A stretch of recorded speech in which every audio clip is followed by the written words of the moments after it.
Europa, digamos, central, Norteamérica, etc. La idea de hacer esta charla es básicamente exponer un poco las características previas, durante y posteriores a lo que fue el apagón, el cero intención o el blackout de la península ibérica, que tiene unas particularidades de lo que han sido históricamente los apagones o los blackouts en otros países y particularmente qué condiciones propiciaron para que eso ocurriera. Ese es básicamente el contexto y la idea de ver algunas notas de esto. Entonces, bueno, básicamente iniciemos y cualquier persona que tenga alguna pregunta, duda, sin ningún problema.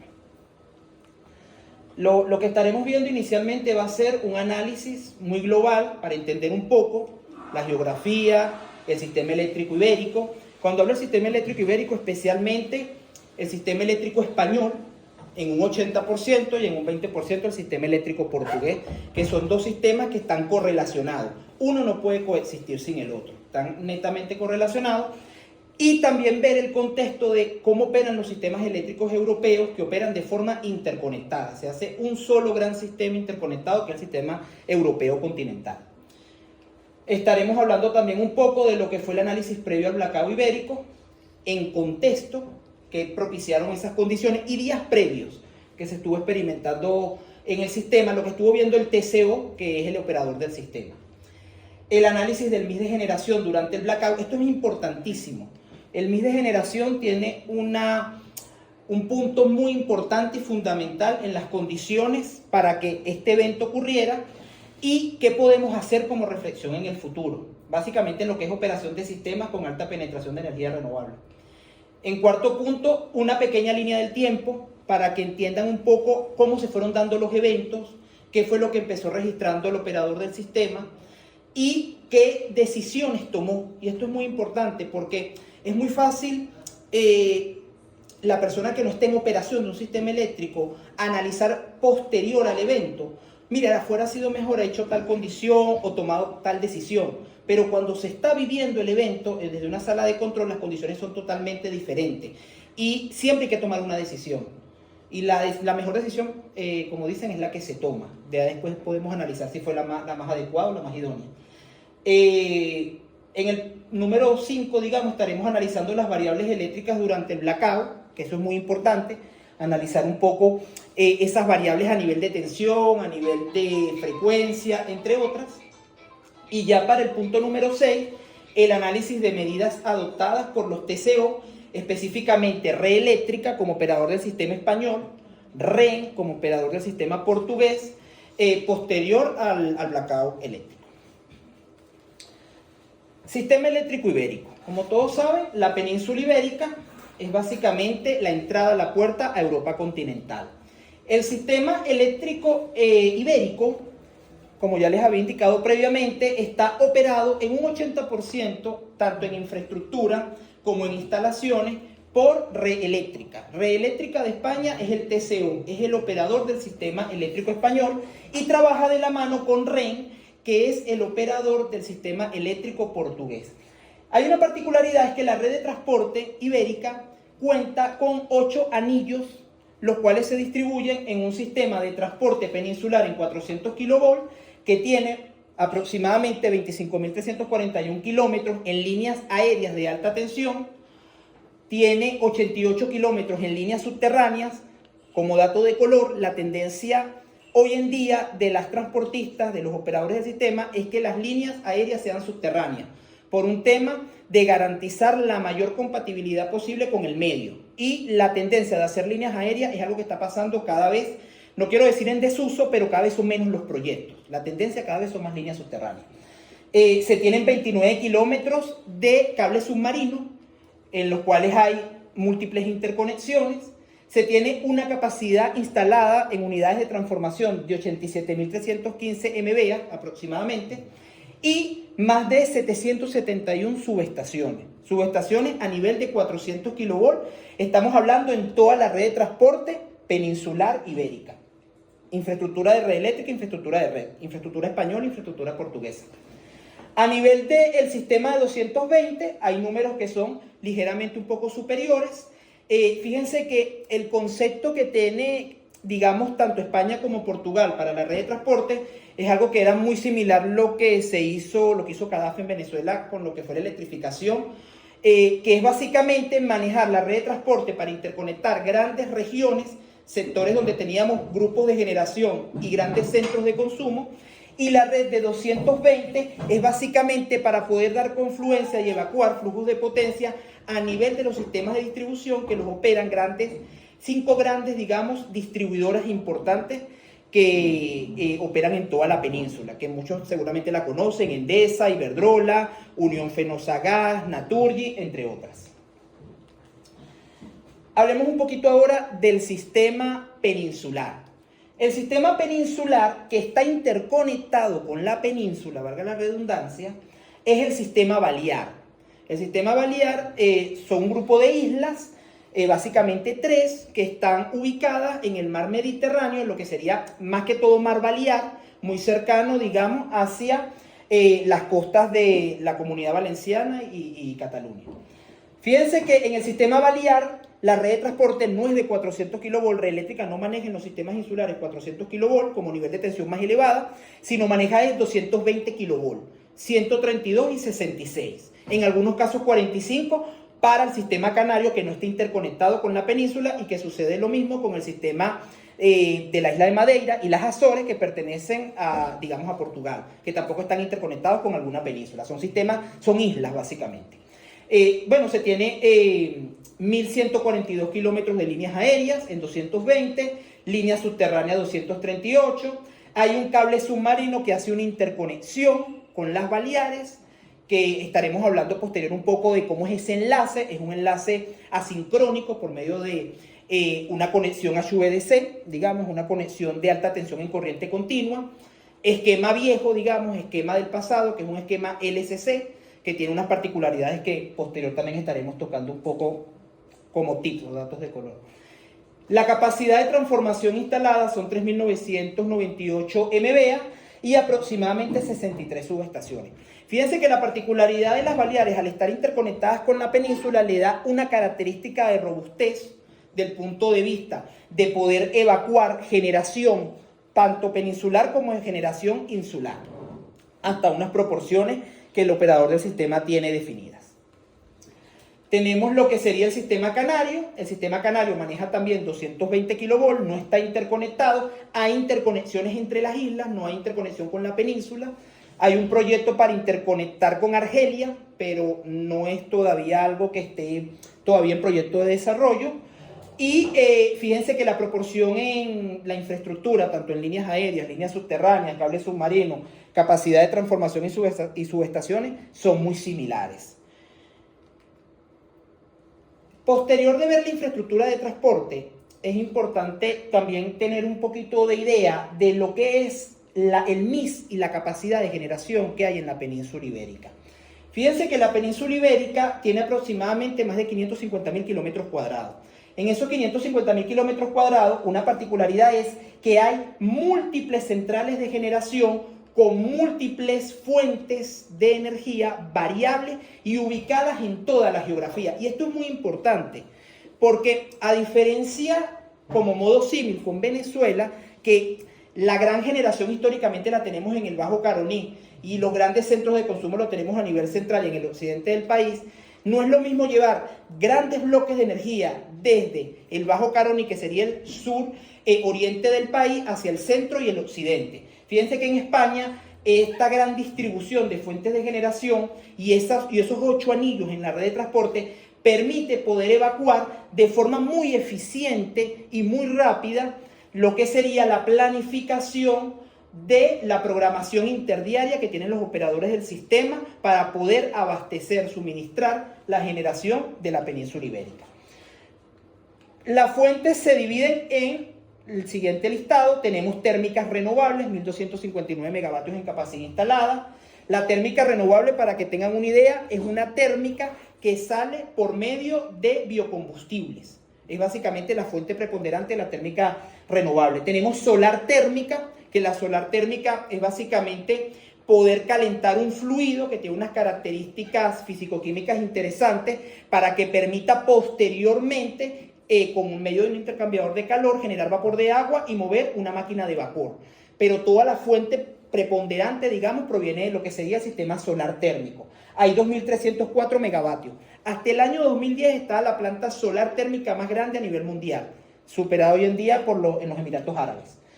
La capacidad solar fotovoltaica es impresionante, son 46.000 megavatios, 46 gigavatios, que estamos hablando que es el tercer país de Europa que tiene la capacidad solar más grande, y estamos hablando que es el quinto país a nivel mundial. Lógicamente, bueno, hay otros países como Alemania y China principalmente, que tienen una capacidad instalada monstruosa, pero no es cualquier cosa tener 46 gigavatios en más de 160 agentes de generación, tanto de generación distribuida como en plantas que pueden llegar como fácil a los 350 megavatios.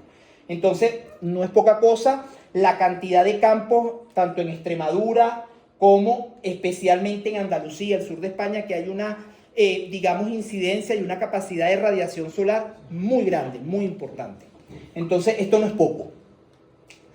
Tenemos eólica, 37,6 gigavatios, que tampoco es poco. Esto tuvo un boom en la década del 2000, esto se paró en el 2010. Esta capacidad instalada eólica es netamente onshore. España no tiene, digamos, generación preponderante eólica offshore. La capacidad promedio de las unidades de generación eólica, estamos hablando hasta 5.5 megavatios por máquina, un parque que puede tener una capacidad en promedio de 60, 80 megavatios, y se está pensando explorar lo que sería el mar Cantábrico, que estamos hablando lo que es el norte de España, la zona, digamos, más septentrional, Asturias, Santander, el País Vasco, norte de Galicia, etc. El problema es que la plataforma continental del Canal de la Mancha es muy profunda, y poder colocar estructuras que sean ancladas al lecho marino es muy complicado. Tienen que ser estructuras flotantes ancladas por lo que se llamarían juntas de suspensión y de anclaje, valga la redundancia. No es lo que sucede en el Mar del Norte de Alemania con Holanda, que el lecho marino no es tan profundo y te puedes anclar, y tenemos aerogeneradores, los más grandes del mundo, de 15 megavatios. Estamos hablando que se puede tener una granja eólica offshore o costa afuera, muy fácil, de unos 900, 1.2 gigavatios, 2 gigavatios, etc. Con plataformas offshore muy similares a las petroleras, pero que evacúan la energía eólica. Cogeneración, importantísimo, 5.800 megavatios, entra en el grupo de lo que serían las térmicas.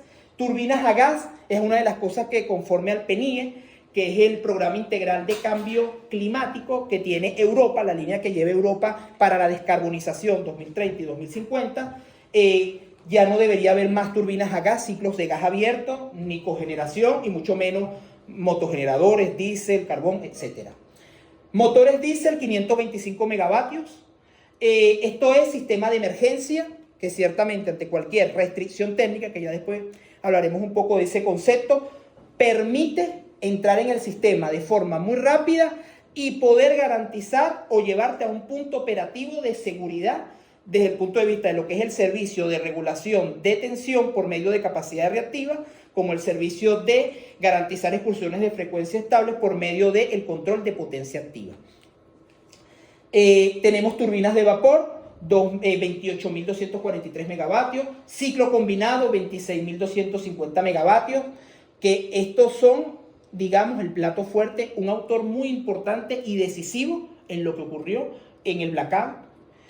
Carbón, algo que ya estaba básicamente ya muriendo, 1.400 megavatios. Nuclear, importantísimo, y es una de las cosas que ha llevado a ralentizar, digamos, lo que es la parada y lo que es, digamos, el desamblaje de las 5 centrales y los 7 reactores que existen actualmente en la península ibérica, hechos en la época del franquismo. Cada uno de estos reactores son en el orden de 1.1 gigavatios, y hay de 2 tecnologías, por agua a presión y por agua en ebullición. Estos también tienen un papel muy importante porque esto es una base. Esto es una base, digamos, de generación que es muy importante, y que quitar hoy por hoy al sistema 7 gigavatios, bueno, nos exponemos a condiciones bien serias en el sistema. Hidráulica y bombeo, importantísimo también, 22 megavatios, no se tienen centrales de embalse, como decirte un Guri. Tampoco hay una capacidad, digamos, de caudal y de salto importante como puede haber en el Bajo Caroní o como puede tener países como Brasil, Paraguay, con el tema de Itaipú, Yacyretá, entre otras. Pero aquí hay mucho bombeo. Y el bombeo es importantísimo porque el bombeo es uno de los sistemas de almacenamiento más importantes que cuentan los operadores del sistema para poder garantizar consumo de demanda cuando la demanda sea baja, pero también poder garantizar evacuación, despacho de potencia en picos donde se quiere hacer peak shading, que es básicamente aplanar picos de demanda y no saturar la red, en este caso de transporte. Y el BESS, el almacenamiento, que es algo que también está mucho en boca, España está muy lento en esto. Y la razón es porque no hay una ley, no hay lo que sería un decreto real que ponga las reglas claras de inversión. Y la pregunta del millón sería, ¿cuándo voy a cargar las baterías? ¿Cuándo puedo? ¿Cuánto me vas a pagar la energía de mis baterías que te hace gestionable la solar? Porque el tema es que si yo cargo las baterías en el día y te voy a inyectar esa energía solar del día en la noche, cuando ya no tienes sol y cuando la necesitas, esa gestionabilidad cuesta y no me la puedes medir igual que las baterías convencionales. A nivel de interconexiones, que es muy importante, hay 3 bloques de interconexión. España con Francia, España con Portugal, España con Marruecos. El ENSOE, que es el operador de los TCO de Europa, que coordina 34 centros de operación de Europa continental, recomienda que de tu infraestructura de transporte tengas el 15% de interconexión. Eso es fácil cuando eres un país como Luxemburgo, Alemania, Polonia, que estás en el centro de Europa continental y comparte frontera con 8 países, 6 países.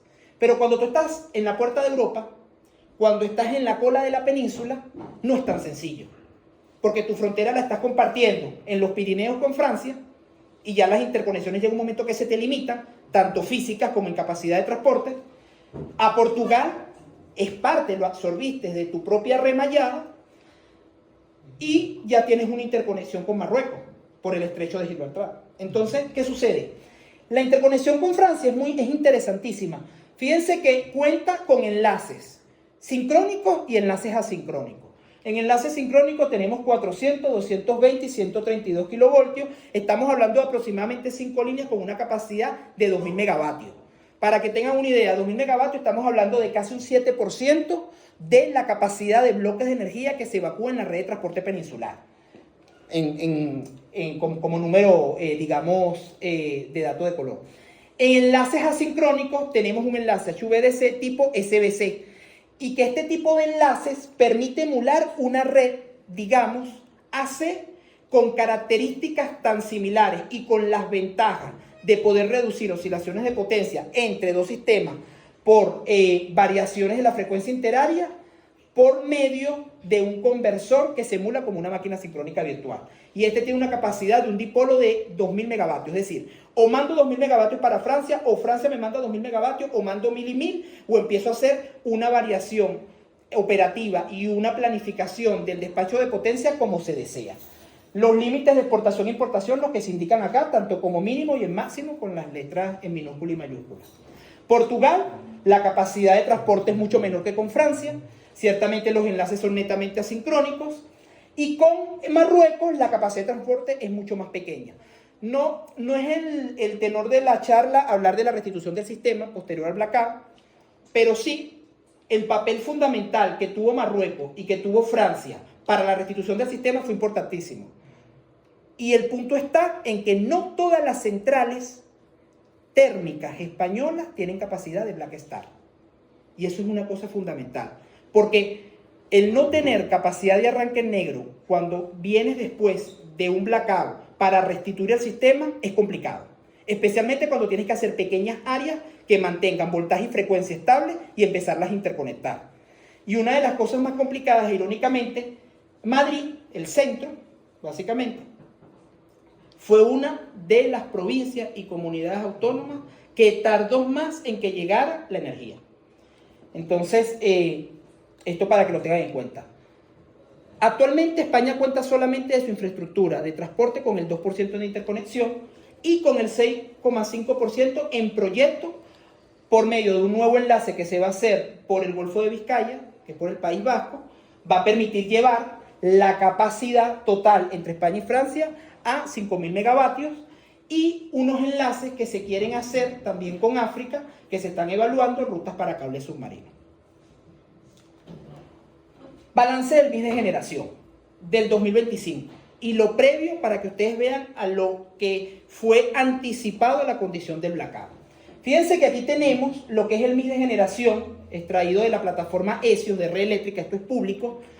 El operador del sistema da todas las variables minutales, hasta 15 minutos, tanto de generación, el mix, los precios, el mercado mayorista, el mercado interdiario, la casación de la energía, para cualquier persona que desee, digamos, evaluarlo. No hay ningún ocultismo en esto.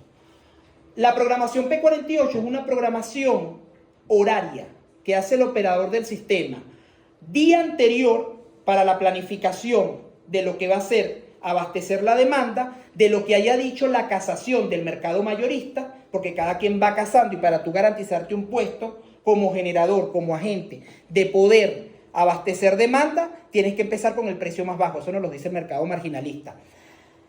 Y el precio más bajo es que comiences con 0 euros. Y el 0 euros te lo pone la solar porque el sol no cuesta. Y te lo pone la hidráulica porque el agua tampoco cuesta. Entonces, fíjense, en enero, vean la brecha que tenemos de sol, vean la brecha que tenemos de eólica y vean importante la tendencia que tenemos aquí en amarillo de ciclo combinado y de nuclear. Y esto es muy importante porque esto inercialmente es fundamental para el sistema. Esa es la base sincrónica que tenemos. Fíjense cómo esta tendencia venía reduciéndose. ¿Por qué? Porque ciertamente el operador del sistema, bajo la línea que se tiene de descarbonización y la tendencia de que cada vez queremos más renovables, queremos cada vez garantizar de que abastecemos demanda con generación renovable no convencional, empezamos a quitarle un puesto a la sincrónica para darle un puesto a la renovable no convencional. Entonces fíjense cómo desde enero hasta abril, que es el mes fatálico, tenemos básicamente una reducción importante en unidades acopladas en la programación del sistema, tanto en ciclos combinados, térmico, nuclear, base. Y que inercialmente y a nivel de absorción e inyección de reactivos tienen un papel fundamental. Fíjense cómo después del día fatálico, el modo doble reforzado de red eléctrica y de REN acoplan mayor capacidad de unidades, en este caso, térmicas como nucleares. Entonces, esto es un papel importantísimo. ¿Qué vemos acá? Que este modo reforzado, ¿en qué se traduce? El bolsillo. Porque el precio te lo pone el gas. Y si el gas no te está viniendo ahorita de Rusia, porque aunque hayan bajado las tensiones, te tiene que venir de Marruecos, y el gas te cuesta más, ese es el que te va a imponer el precio de la energía en la casación del día anterior. Y estamos hablando de que el precio de la energía se incrementó un 450%. Y obviamente al gobierno español no le interesa, a 2 años de elecciones, que le pegue el bolsillo a la energía, digamos, al ibérico. Entonces, esto es una cosa importantísima. Vean otra cosa que es también bien interesante. Fíjense la brecha que hay entre solar y eólica respecto a la brecha que hay entre solar y eólica el mes fatálico. No el día, el mes fatálico, porque esto está en lo que vamos de año. Ya este mix de generación, que ya después lo vamos a ver por horas, cómo la torta va variando, tiene un papel fundamental. Pero también hay un papel importante que es la ubicación de esa generación. Volvemos acá, vean dónde están los puntos amarillos, que es las plantas de generación solar. La gruesa está en el sur de España. Geográficamente, la gruesa de esa gran generación está en el sur de España. Y la gruesa, vean los puntos azules y los puntos naranjas, que son los ciclos. La gruesa de la generación sincrónica está en el norte. Entonces el país se te vuelve en dos. El norte se te vuelve sincrónico y el sur se te vuelve, vamos a decir, asincrónico, con poca contribución inercial artificial o sintética, le dicen algunos autores. Y eso tuvo otro papel importantísimo, del punto de vista del consumo de reactivos y del punto de vista de la inercia que se le traslada al sistema. Análisis previo. Fíjense que el día 22 de abril, AELEC, que es la Asociación de Empresas Distribuidoras de Energía Española, alertó y dijo que se vieron variaciones de la tensión elevadas y especialmente a las 7 de la noche se presentaron desconexiones de dos grandes usuarios importantes industriales, que es la refinería de Repsol y las instalaciones de Adif, que es el sistema ferroviario del AVE. Esto ya lo advirtió AELEC el día 22 de abril y el día fatídico es el 28. Pero esto no solamente pasó el día 22, esto se advirtió también eventos similares el 16 y el 24. Fíjense la variación de la tensión que hay en Ascó, que se los pongo acá, una central nuclear de aproximadamente 2.500 megavatios, dos reactores en Cataluña, y la subestación Aspontes en el norte de Galicia con generación eólica y térmica, importante para el norte español. A una distancia aproximadamente de 800 kilómetros y más en kilómetros de línea, la variación de las tensiones son bien interesantes, son bien importantes. Entonces, ya la tendencia era que se estaba viendo incrementos de voltaje en la red de transporte, entendiendo que la red de transporte es de 400 kilovolts, tensión más elevada, 420, y tensión más baja admisible, 380, con sus bandas de emergencia bajo tolerancias operativas que tiene reglamentado el procedimiento 1.4 del operador del sistema. Importante que vean esto. El análisis que se hace a AELEC indica que desde el 2001 hasta el 2023 la tendencia de número de horas con sobretensiones en la red de transporte es interesantísimo. Fíjense cómo iba la tendencia en el 2001, cómo se incrementa ligeramente en el 2022 y miren en el 2023. Y eso tiene una explicación. El operador del sistema se le están agotando las soluciones para poder controlar los sobrevoltajes en el sistema de transporte. El número de desconexiones por sobretensión emplazadas en la generación y la demanda en el 2001, en el 2022 y en el 2023. Y esta información es del informe técnico económico anual de Red Eléctrica en el 2023. Ya lo viene advirtiendo el operador del sistema.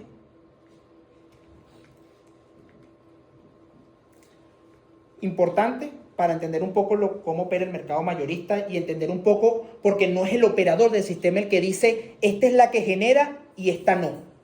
Hay un mercado que lo opera el OMNI para toda la península ibérica y el OMNI saca una subasta. Y cada uno de nosotros que somos agentes de generación dice cuánto cuesta su megavatio. Y si tu megavatio es muy caro, aunque sea muy estable, corres el riesgo en que no te garantices la silla, el puesto, para que mañana generes. Entonces, el OMNI saca una programación diaria intradiaria, que tiene 6 bloques horarios. ¿Con eso se llega a la programación de operación del sistema? No.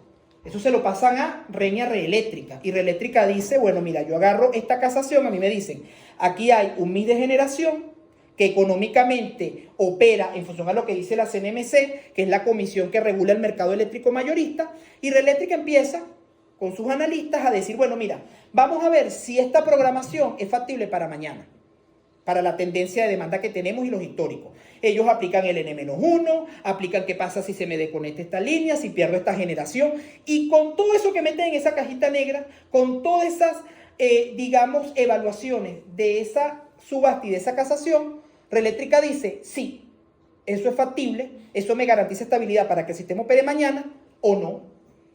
Y ahí se aplica lo que es programación previa con restricciones.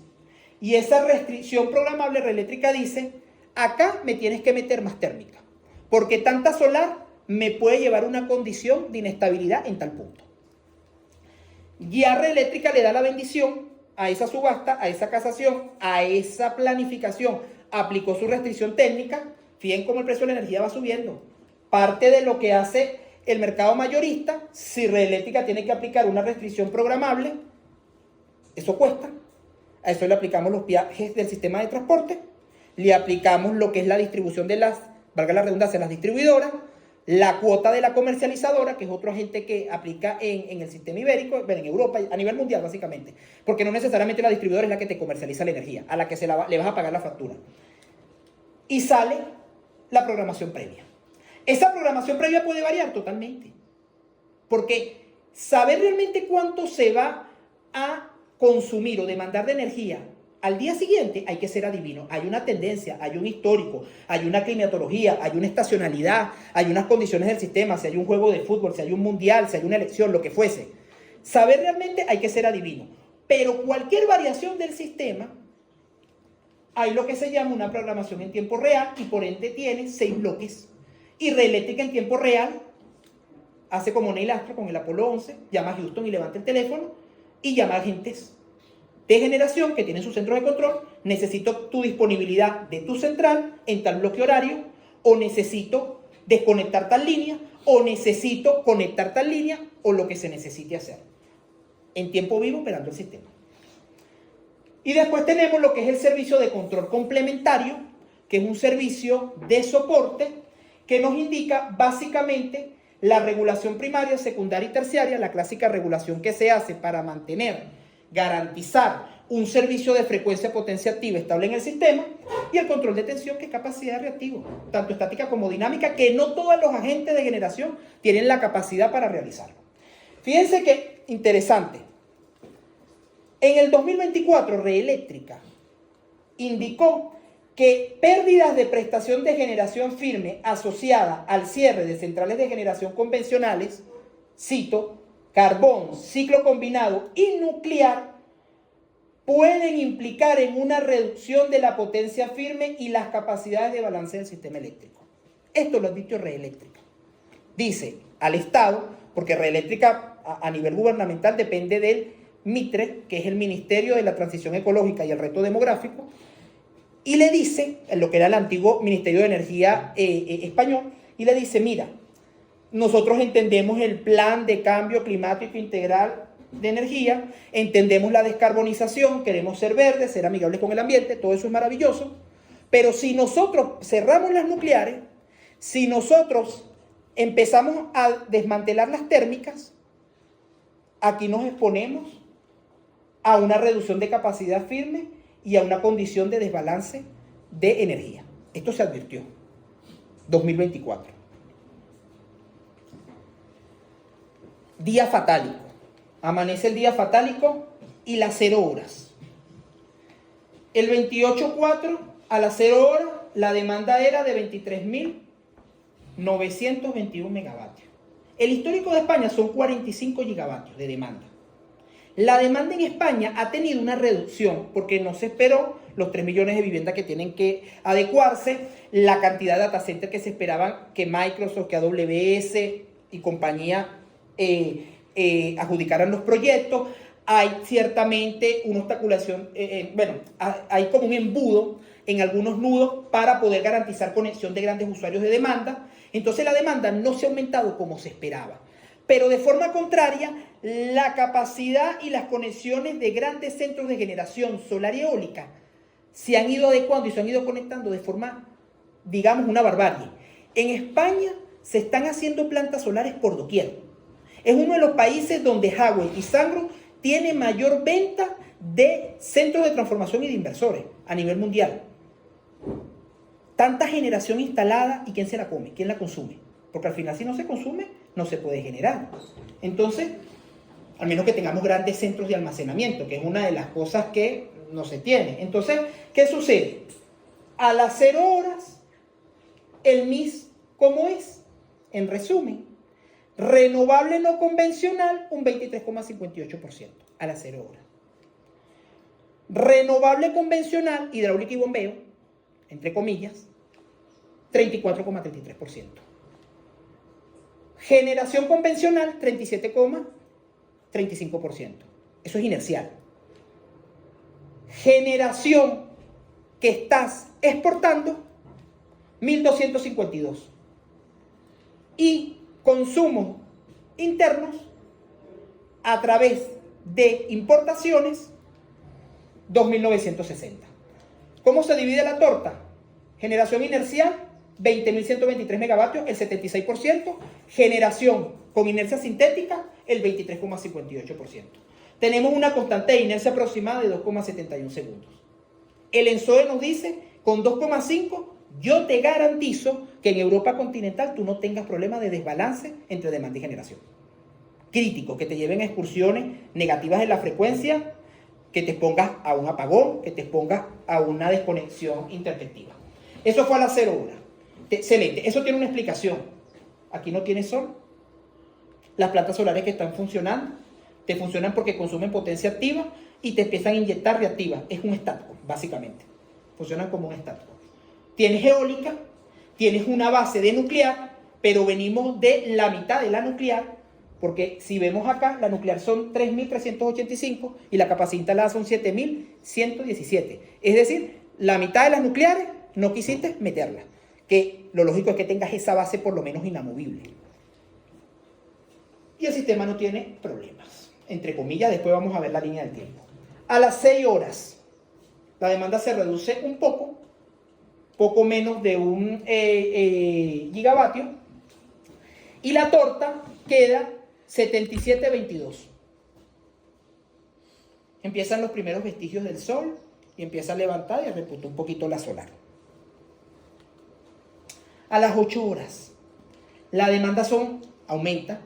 Ahí lo que sería el pico diurno natural coincidente, y 28,5 gigavatios, la torta empieza a reducirse. Ya no tenemos 77, tenemos 73,26. La constante de inercia empieza a reducirse un poco también de forma importante. A las 10 horas empiezan a pasar cosas. Ya a las 10 horas la torta es 40% con 59. Para que tengan una idea, a las 10 horas tengo 16,7 gigavatios de solar. Yo pasé de 2,5 gigavatios a 16,7 de solar. La constante de inercia está en 2,21 aproximadamente. A las 11 horas, la torta se reduce aún más. Ahora estamos en 61 con respecto a 38 y se volteó. Estamos hablando que ya la solar está en 17,8 gigavatios. Y la constante de inercia 2,18. A las 12 horas, a 30 minutos de que apaguemos la luz, 37 a 62. Y ya la solar la tenemos en 18 gigavatios. Tenemos la constante de inercia en 2,15. Ya estamos por debajo del 2,5 que nos establece el ENSOE como un indicador. No quiere decir que necesariamente el sistema esté coqueteando con la inestabilidad, pero es un indicador, digamos, que él recomienda a los operadores del sistema.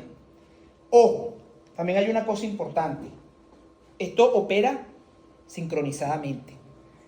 La inercia que estamos viendo es la inercia de todas las máquinas sincrónicas que hay en Europa continental. Estamos viendo, no me gusta decir la misma frecuencia porque realmente no es la misma frecuencia, hay pequeñas variaciones, oscilaciones enterarias, pero básicamente es prácticamente la misma. Todos nos estamos agarrando la mano y vamos al mismo son. Basta con que yo tenga unas condiciones de inestabilidad inadecuada y tú me sueltes para que si la inercia que yo tengo en este momento no es la adecuada, me caí. Entonces, eso es importante a tenerlo en cuenta. 2:30. 2:30 equivale a 2:33 porque esta plataforma te la da 30 minutos, lo que es el mix de generación con la demanda. Apagamos la luz. ¿Y cómo quedó la torta? 64,35. Pero ojo, este 64 es netamente solar y eólica. Si a esto tú le sumas un 14,99% que es hidráulica y bombeo, que también entra como renovable, solamente que es una renovable convencional, la no convencional, esto se va por encima del 80%. Entonces, fíjate que acá hay una cosa maravillosa. La constante de inercia es 2,07 y el mix de generación varió. No olvidemos de que tienes toda esta generación en el sur de España y tienes este poquito de generación en el norte. Porque a nivel de centro eléctrico, a nivel de ubicación de centrales de generación y a nivel de ubicación de grandes centros de consumo, la geografía toma un papel fundamental. Línea temporal, voy a citar algunos eventos del registro del operador del sistema. A las 0 horas, arranca el día normal, y a las 6 horas Red Eléctrica se comunica con RTE, que es el TCO de Francia, es el operador del sistema francés. Lo llama y le dice, cámbiame el modo de exportación y me vas a variar de 2.590 megavatios que está mandando España a Francia, me lo vas a pasar a 1.600 megavatios, aquí no se ve por el corte, me lo va a pasar a 1.600 megavatios. Una cosa rutinaria, no pasa nada. Pero a las 6:05, el operador del sistema, porque esto se lleva una bitácora en tiempo real, un SOE, lo que se llama un SOE de eventos, indica, hay variaciones en los perfiles de tensión de la red de transporte de 400, pero las variaciones son admisibles y ninguna ha superado los 420 kV como tensión más elevada en la red de transporte de 400. A las 8 horas se normalizan los perfiles de tensión. ¿Qué significa eso? El operador del sistema hace maniobras. Y cuando tú tienes sobretensiones y no tienes en ese momento generación sincrónica que te consuma reactivos, porque no hay nada más rápido y más maravilloso que el consumo o la inyección de reactivos que una máquina sincrónica, que su operación de reactivos es independiente de la potencia activa de trabajo, tienes que meter reactancias en la red de transporte, tienes que empezar a cerrar nexos de línea o en muchos casos abrir línea. Y cuando tú abres línea, cierras nexos o acoples de tie, como le llaman los americanos, una de las cosas que pasa es que te expones a una condición de inestabilidad donde te puedes poner en el N-1, que si ya dejaste una sola línea y esa te falló, pierdes. A las 9:02 hay un desvío de frecuencia, y esto es un dato importantísimo, ese desvío de frecuencia tiene, digamos, una variación de menos 148 milihertz. Es muy pequeña en magnitud, pero es una oscilación. Y es la primera que se registra a las 9:02. Y esto lo detecta, importante, Europa continental, especialmente ven en Francia, en Alemania y en Italia. Ellos ven esa pequeña oscilación, que es más acentuada en la península ibérica. Aunque estemos todos agarrados, si el problema lo tengo yo en la península, lo voy a ver más acentuado y lógicamente a nivel que yo me aleje del problema, voy a ver esa variación más minimizada o más pequeña. Eso sería, la oscilación se va amortiguando con la impedancia recorrida en el sistema, ¿cierto? Lógicamente. A las 10:30 hay incrementos recurrentes en los perfiles de tensión, pero siguen estando dentro del procedimiento operativo 1.1 y 1.4 del sistema. A las 10:30 también se ven unas oscilaciones de frecuencia de pequeña amplitud, aproximadamente menores a 0.2 Hz. Fíjense que ya a las 11:10 hay oscilaciones de frecuencia de pequeña amplitud repetitivas y a las 11:23 estas oscilaciones se incrementan a 0.6 Hz. Y sigue el transcurso de cómo va variando ese MID de generación que veíamos anteriormente. Una cosa aquí que es importante es, lo primero, a las 11:08 Red Eléctrica acopla el primer circuito de 400 para controlar tensiones. Y el circuito es Pinar el Tajo. Eso es una línea que se comparte entre España y Portugal. A las 11:20 Red Eléctrica toma la decisión de acoplar 2 circuitos más de 400. Estamos hablando Arcos Cabra y Pierola Vandellós para control de voltajes. A las 2:03 es la primera oscilación que el ENSOE tiene como registro que se vio en toda Europa continental. Y la oscilación es de más de 0.6 Hz con amplitud de 70 mHz. Se amortigua en menos de 5 minutos.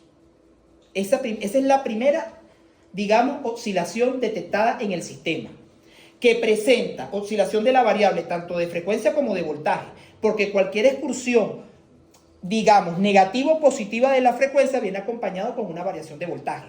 Es imposible que una variable eléctrica se mueva sin que la otra no se afecte. ¿Qué toma decisión Red Eléctrica? Acopla 4 reas. ¿Qué son reas? Son reactancias para el control de reactivos, es un sumidero de reactivos en la red de transporte. conectas reactancias en líneas de transporte en el sistema de 400 kilovolts. Se conectaron 4 en 400 y se conectaron 3 en 220. Otro dato importantísimo para que tengamos dato de color. Fíjense que aquí, previo, apagamos la luz a las 2:33. Previo se empezaron a ver condiciones anómalas en el sistema. Especialmente a las 2:07, Red Eléctrica se comunica otra vez con el operador del sistema francés y se cambia el modo de exportación en el enlace España-Francia sincrónico, pasando de 1600 megavatios a 800. Hago una pausa acá. Si yo estoy teniendo problemas de voltaje, eso se traduce que estoy teniendo generación, una demanda que no se está consumiendo los reactivos que está inyectando esa generación, por ende estoy teniendo un alza de los voltajes. Y si yo en un enlace que tengo con Francia, que es el más importante, ellos me mandan a reducir la exportación, eso lo veo indirectamente, no como una pérdida de carga, pero casi, porque estoy quitándole al sistema la mitad, 800 megavatios. Y si yo quito 800 megavatios, donde ya tengo un exceso de reactivos, más me suben los reactivos y más empiezo a incursionar en problemas de sobrevoltaje. Entonces, ¿qué tiene que hacer Red Eléctrica en ese momento? Toman una medida que hoy por hoy es algo que se está evaluando, si se cambia el modo de control ante oscilaciones de potencia del HVDC entre España y Francia, que es básicamente a las 2:11 cambiar el modo de exportación de 1000 megavatios en modo AC, PM Mode 3, que eso es un modo de emulación AC del HVDC. Él se comporta básicamente como dos máquinas sincrónicas artificiales en los extremos del HVDC, emula fasores de tensión, emula condiciones de conexión, inyecta características de capacidad de reactivos hasta un 80% de la potencia activa de trabajo y lo cambian a un modo DC PM Mode 1, es decir, a potencia fija en DC. No importa lo que pase en AC, tú me vas a mantener la potencia fija en DC. No importa si tú necesitas que yo te exporte o yo necesito que tú me importes, dejamos fijo únicamente 1000 megavatios y que esos 1000 megavatios estén en sentido España-Francia porque necesito evacuar generación. Mientras que empiezo a tomar medidas, digamos, paliativas para controlar. Porque esto es importante, cuando decimos que se mete en reactancia, esto no es que se prende un switch y se metieron las reactancias. Se tienen que energizar máquinas de 333 MVAR, de 250 MVAR. O sea, estamos hablando de máquinas extremadamente grandes y que se energiza como todo transformador clásicamente, que es en vacío, con un impacto ciertamente de caída de tensión en la red de transporte por la corriente de inserción o la corriente de Israels. Y esto toma un tiempo, y más cuando metes 2 o 3 máquinas en una propia subestación. Cuando decimos que conectamos líneas, no es que se cierre un switch. Esto es que tú llamas y hablas en las subestaciones donde se va a conectar esa línea y se ven las condiciones para interconectar o sacar esa línea. Y estos son minutos. Y la cosa va variando minutales en función de la información que te llega de las PMU, de las unidades fasoriales que están ubicadas en todas las subestaciones de la red de transporte. Más de 152 PMU hay ubicadas en la península ibérica. Otro dato de color, 2:16, segunda oscilación que registra el ENSOE en Europa. Una oscilación mucho mayor que la primera y no se amortigua. La oscilación se mantiene. ¿Qué decisión toma Red Eléctrica? Cambian la planificación con Portugal y meten 2 reactancias más de 400. Y lo que se empezó a meter fue reactancia. Meta reactancia para que consuma reactivo, porque no hay otra. ¿Y dónde tienes que meter las reactancias? En el sur, porque el problema de los voltajes lo tienes en el sur. Porque es donde tienes el déficit de generación sincrónica. Estamos ya a las 2:19. Y no olvidemos la hora fatálica, 2:33. A las 2:19 llegan las 2:21 y se acopla un circuito más de 400. Se siguen metiendo reactancias. Y hay una cosa que es importantísima. A las 2:26, Red Eléctrica activa y dice restricciones técnicas. Y bajo restricciones técnicas es que la prioridad es meter generación sincrónica como sea posible. Es decir, que si usted es un agente que tiene un motogenerador, préndalo, porque es que lo vamos a necesitar. Y vayan abriendo las válvulas de gas, porque aquí hay que quemar combustible, porque hay que generar. Y la generación es que nos van a tener que funcionar las máquinas como condensadores sincrónicos. No me interesa que me metas P, o me trabajas sobreexcitada o subexcitadamente, y en este caso lo que necesito es que sea subexcitado porque quiero que consumas reactivo. Bajo ese modo, directamente hay una información que quedó registrada, que es un agente de generación. Esto sale en el informe del MITECO, es libre también en internet, porque pasa que no ponen el nombre, como dicen, se dice el pecado más no el pecador, y ese agente de generación le dice a Red Eléctrica, lo primero, que garantiza el acople de su unidad por restricción técnica a las 2 de la tarde. Porque fue una máquina que se desconectó a las 9 de la mañana, dice la gente, la máquina estaba caliente y no estaba en condiciones de entrar directamente al sistema. Y ese fue el agente que respondió más rápido. Y el blackout fue a las 2:33, no llegó. No llegó. Y otro agente de generación térmica le indica a Red Eléctrica que él advierte el riesgo de que se va a desconectar. Porque él está viendo en la barra de exportación de generación de su subestación unas excursiones de voltaje que el hombre dice, mira, ya me tengo que desconectar, o sea, no puedo seguir conectado trabajando bajo estas condiciones. Y Red Eléctrica le solicitó que agregue otro grupo a las 3 de la tarde, pensando que todavía podíamos reconducir el barco. Fíjense que importante esto, no es una crítica, es una opinión. Tú activas el plan de restricciones a las 2:26, pero tú tienes presente la primera oscilación a las 11:06. Y tú mismo sabes qué centrales térmicas te dejaron de funcionar a las 9 de la mañana y 10 de la mañana y que no te van a entrar en las 4 horas siguientes. Entonces, que ya tú actives un plan de restricciones técnicas a esta hora, no quiero decir que es tarde, porque yo no soy el que opera el sistema, y mucho menos un especialista, digamos, en la materia de estos sistemas. Pero ya a las 2:26 puedes llamar al que quiera, y no va a llegar, y no va a entrar, y no vas a poder reconducir el barco. Cuando ya metiste ya 12 reactancias y acoplaste 10 circuitos de 400.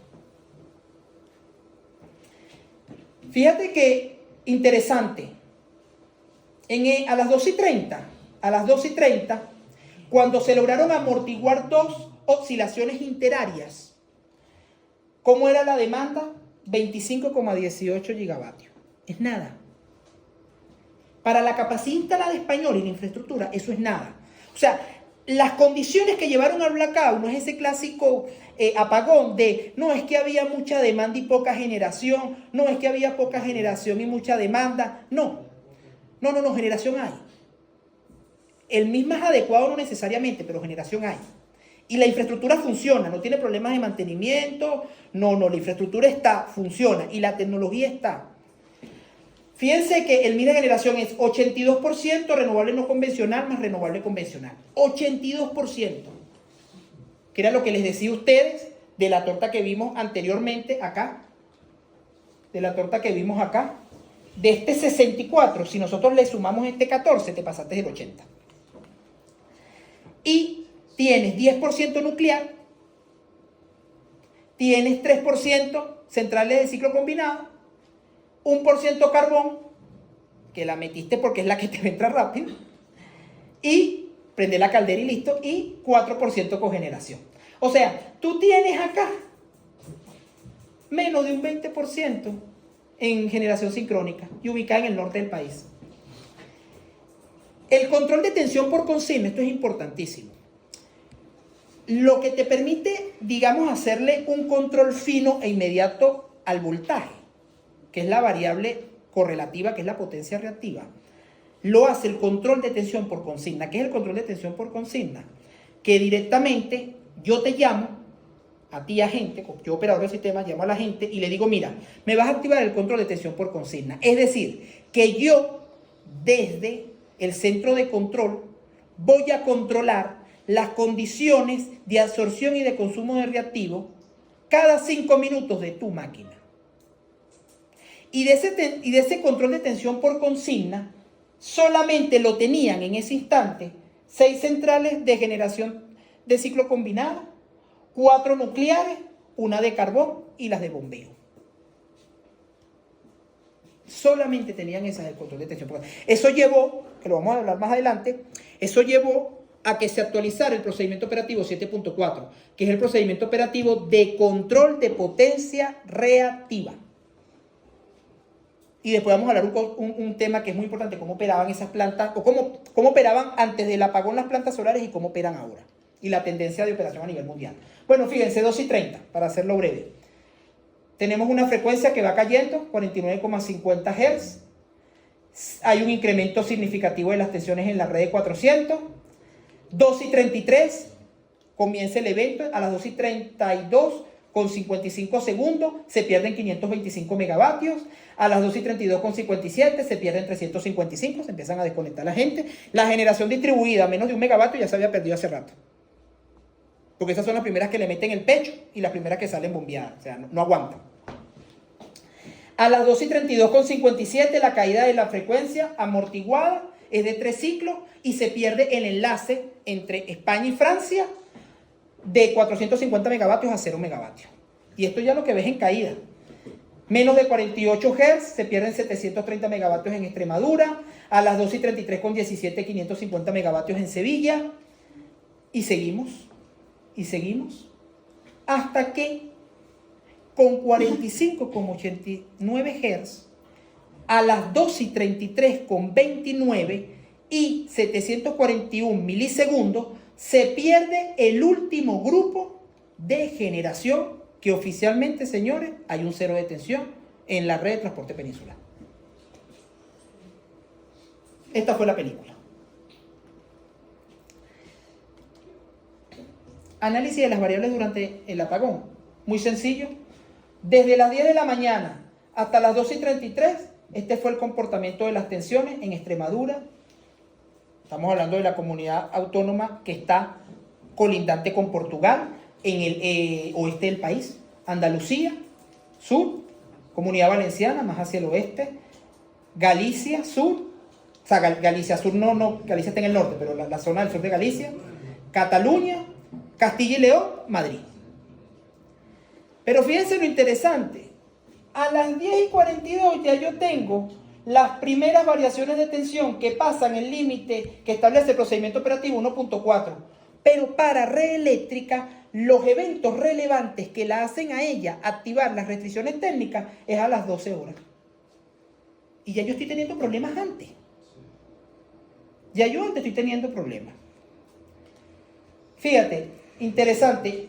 Fíjense el incremento de las tensiones en la red de 400, esto indicado por el ENSOE en su informe factial, en función a la pérdida de generación.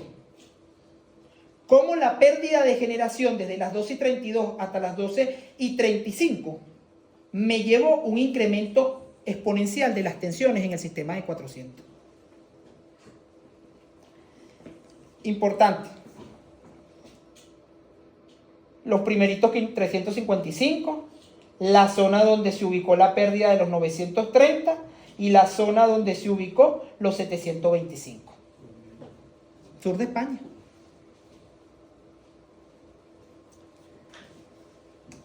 Mira la frecuencia. Fíjate. Tenemos en verde Europa continental. Tenemos en azul la frecuencia de España peninsular. Tenemos en rojo el voltaje en la red de transporte. Fíjate, a partir de las 12 y 33, ¿qué pasa acá a las 12 y 33? La desconexión de España con Francia. Estoy teniendo problemas y no me he caído porque yo estoy agarrado de Europa. Porque yo estoy viendo la inercia europea. En el momento que yo me desconecto, me caigo. Yo pongo siempre el ejemplo. Si yo estoy en un autobús, yo con mis dimensiones, y el autobús frena, me voy a pegar del parabrisas. Si es una persona que pese 200 kilos, no quiero decir que no se vaya a caer, pero amortigo un poco más. Pero si alguien me agarra, la cosa es diferente. Porque voy a experimentar un latigazo, que es una variación del movimiento que yo tenía. Experimento inercia, pero por lo menos no me caigo. Pero ya cuando me soltaste, ya es una caída libre. Y hay un incremento correlativo del voltaje. Y es un fenómeno característico porque es, hasta ahora, el único apagón donde estas dos variables se comportan inversamente proporcionales. y es el más significativo de Europa.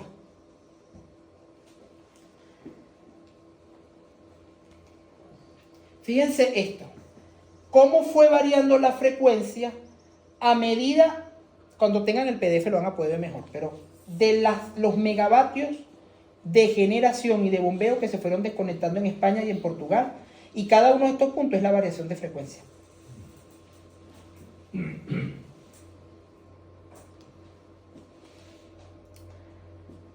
Acciones tomadas por red eléctrica. Bueno, si yo vengo con un comportamiento sincrónico y tú me lo disminuyes, y las condiciones de operación de estas centrales, que después vamos a hablar de eso, no son las más adecuadas para yo garantizar esta disminución de este comportamiento sincrónico que yo venía en el día 28.4, hay problema. Importante, fíjense la cuota de generación sincrónica de cada provincia española. Bueno, provincia no, comunidad autónoma española. Fíjense, el norte 77% sincrónico, 92% sincrónico, 46% sincrónico, 69, 22, 28, 29, 21, 46. Fíjense el sur, 3% sincrónico, 12% sincrónico, 27% sincrónico, 4% sincrónico. Madrid, 9% sincrónico, 12% sincrónico. Fíjense dónde fueron las desconexiones. La primerita, Granada. La segunda, Badajoz, Extremadura. Cáceres, Cuenca, Huelva, Sevilla.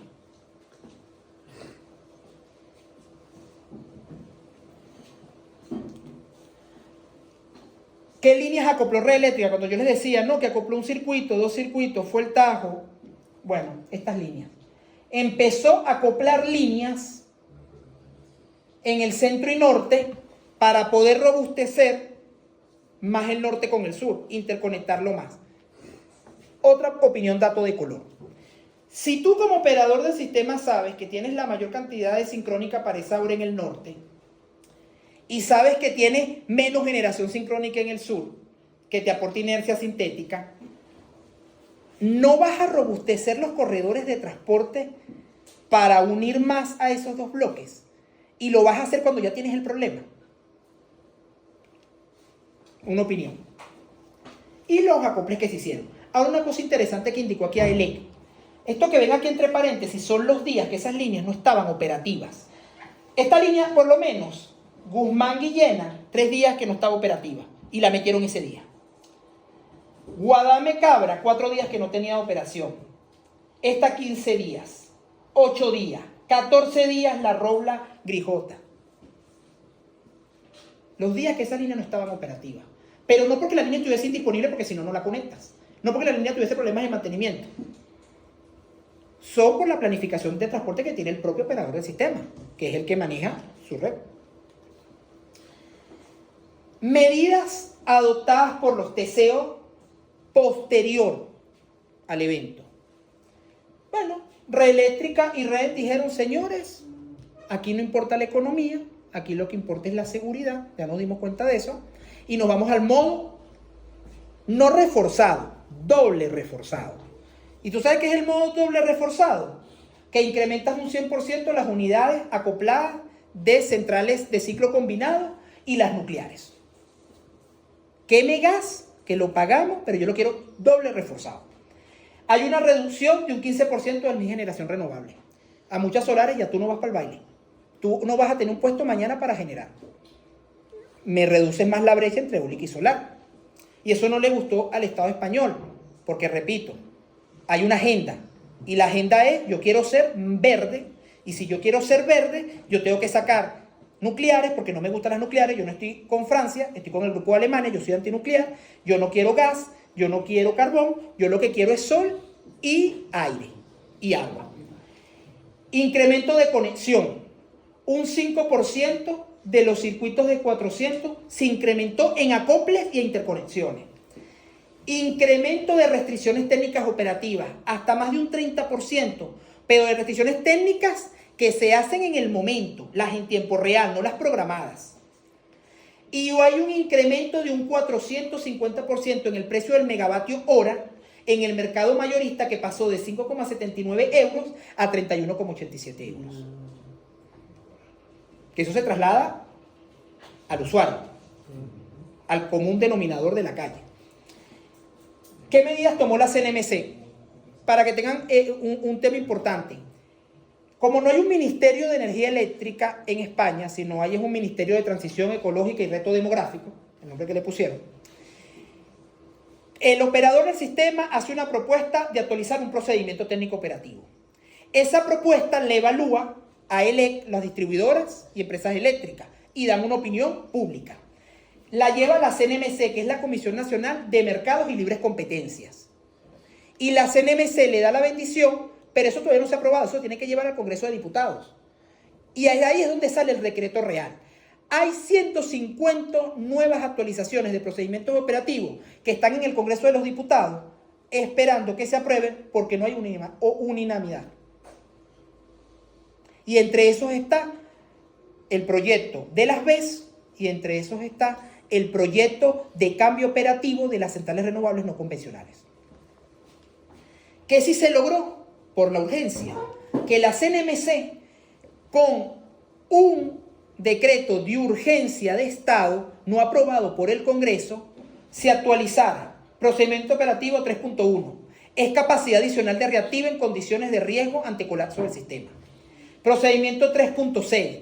Es el procedimiento que regula toda la comunicación en tiempo real con los operadores. Hay una cosa interesante. La generación renovable no convencional en España no es que cada agente tiene un centro de control, no. Se hacen grupos de generadores, que son asociaciones, que se llaman generación promotora. Colocan un centro de generación, lo que se llama asistido comercial, y él evacúa en la red de transporte, en una sola subestación, 900 megavatios, 1200 megavatios, 500 megavatios. Eso que permite que centralice la comunicación, no a cada una de esas centrales pequeñitas, sino que ya sea un grupo grande.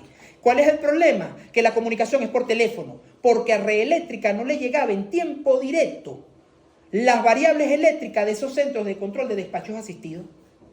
Y se tuvo que aplicar un procedimiento donde se diga, me tienes que colocar una PMU, me tienes que adecuar un análisis de comunicación sincrofasorial y yo tengo que ver en tiempo vivo y directo cuáles son tus variables de operación que tienes en ese centro de despacho delegado. Eso no estaba antes. Y el 7.4, que es importantísimo, que es el procedimiento que regula el control de voltaje en la red de transporte. ¿Cuáles fueron las opciones que tomó el MITER, que es el Ministerio, digamos, para la Transición Ecológica y el Reto Demográfico? La planificación, que esto históricamente lo hacen en España, cada 5 años, 2025-2030.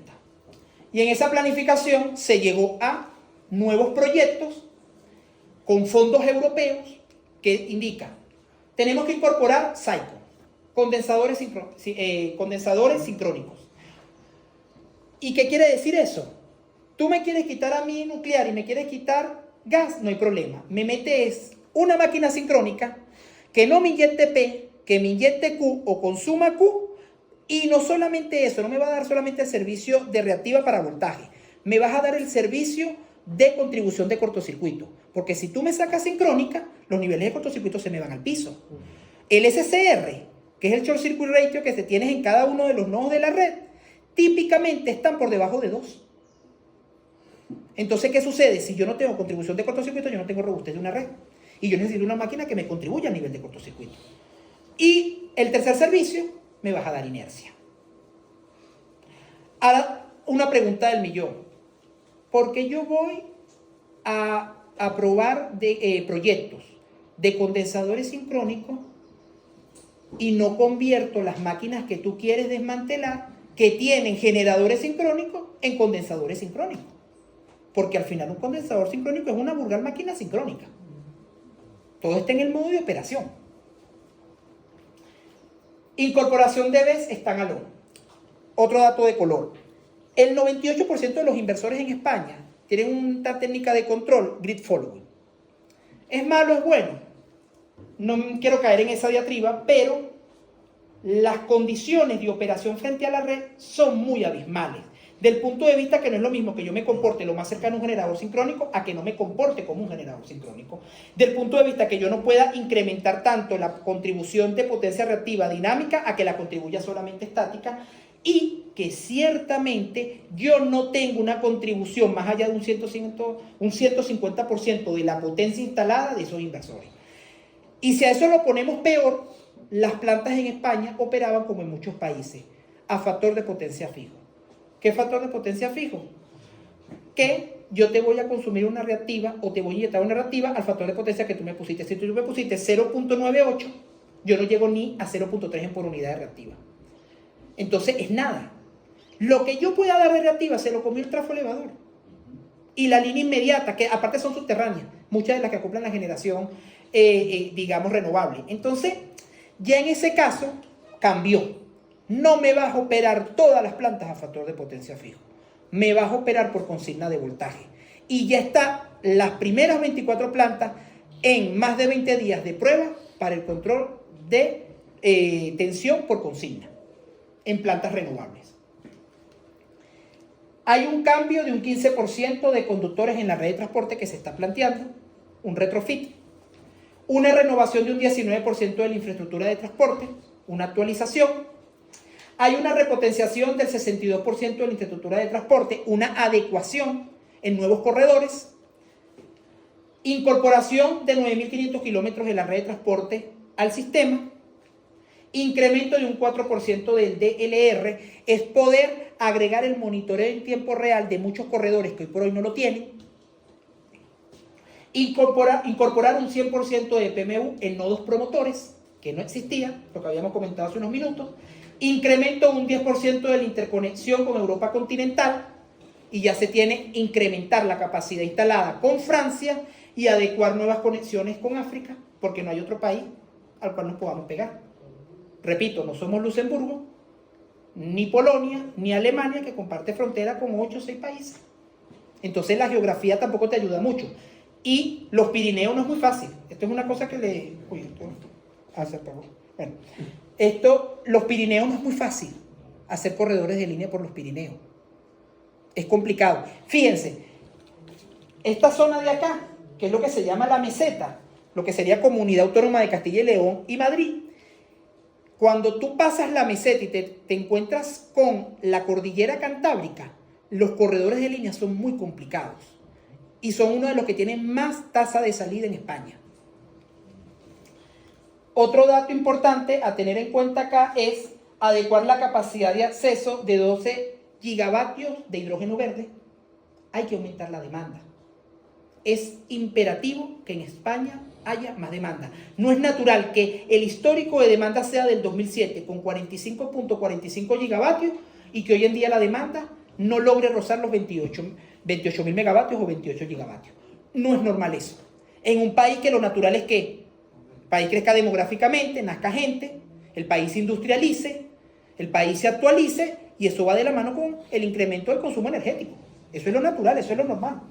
Incremento del consumo energético, lo que se espera es que sean 330 teravatios hora en el 2030. Bueno, conclusiones y reflexiones. Y esto lo pongo así porque ya para cerrar, la idea de esto es que sea básicamente entre todos. ¿La renovable es mala? ¿Tener mucha generación renovable no convencional te puede llevar a un apagón? No. Si tú tomas las medidas adecuadas, si tú tienes las soluciones y las técnicas de control de voltaje adecuadas, todo depende de la reactiva. Miren, no en vano, en los códigos de red, en los estudios de Grid Coding Compliance, el requerimiento de capacidad de reactivo estático y dinámico es el primer punto que debe garantizarse en cualquier estudio de conexión de una central de generación, especialmente las renovables. Entonces, es importante, a modo de reflexión, entender, es necesario que nuestras renovables cada vez sigan y se comporten como nuestras clásicas máquinas sincrónicas. Es necesario que el mix de generación entre sincrónica y no sincrónica esté lo mejor distribuida en la geografía del país.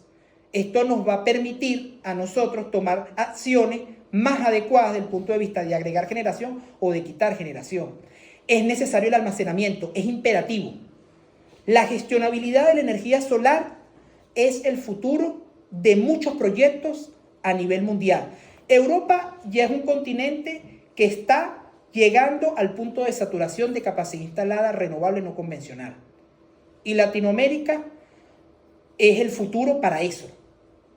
Pero hay que hacerlo de la mano de la hibridación entre eólica y solar, de la mano de la hibridación entre solar y almacenamiento, de la mano de la hibridación entre eólica, solar y almacenamiento.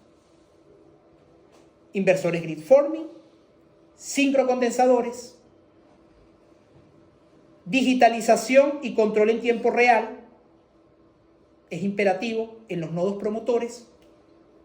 Interconexiones es el futuro, que te permitan garantizar estabilidad en el sistema, garantizar servicios de capacidad de reactivos para el control de voltaje, garantizar servicios de capacidad de potencia activa para garantizar excursiones adecuadas de la frecuencia, control y márgenes adecuados de niveles de cortocircuito. Eso es vital porque es un sinónimo de la robustez de una red.